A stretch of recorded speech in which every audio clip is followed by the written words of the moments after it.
Я была дома одна. Меня лет с 10 дома оставляли. У мамы командировка. 2 дня ее дома не будет. Оставаться одна не боялась. Как-никак во дворе бегает мой пес породы Айди, Доминик. Ну и кот, естественно. А некоторые коты, как известно, умеют отгонять нечисть. Из-за головной боли целый день была дома. Смотрела телек, слушала музыку.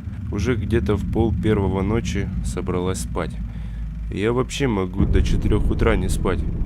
Покормила кота, включила ночник и легла на кровать. Лежу минут 20, начала засыпать. Но тут начал бешено лаять Доминик. А лает он очень громко. Не маленький ведь. Я вскочила с кровати и кинулась к двери. Смотрю, котяра мой шипит, под ноги кидается, не пускает. Поцарапал даже. Бросила эту идею и пошла к окну. Занавеску открывать не стала, страшно. Слышу, кто-то через забор лезет. А у нас забор хороший, 2 метра будет.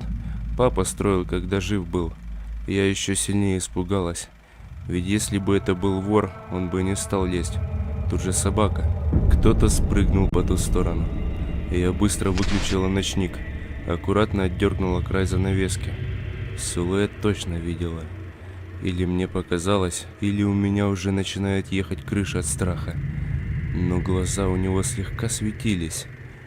Я спряталась под мамину кровать, благо она большая, прижала к себе кота. Дверь точно быстро сломаться не должна. И тут раздался стук в окно. Как в страшилках. А я с этого еще смеялась. Стучали минуты 3. Потом стук в другое окно. И так все окна. Потом оно начало бить по двери и что-то бормотать. Я ничего не могла понять с этого бормотания, но от него кровь стыла в жилах. И я сжалась и думаю, все, это конец. Сердце мое бешено колотилось. Я осознала, что это вряд ли человек, и от этого мое тело оковал жуткий ужас. Слава богу, Доминик мой явно укусил того, кто был за дверью. 0 реакции, только визг пса. Но дверь она вышибать перестала. Просто слышала шаги.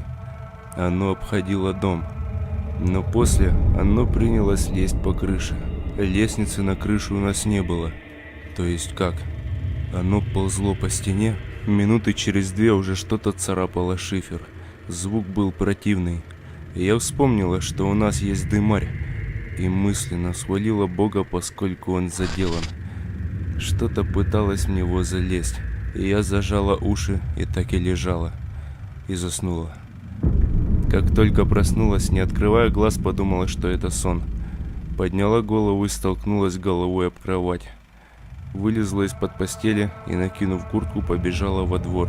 Тело Доминика лежало возле порога. Во дворе была куча странных следов и несколько царапин на стенах. И я не знаю, что это было. Но это был явно не человек, и от этого становится еще страшнее. А вдруг он придет еще раз?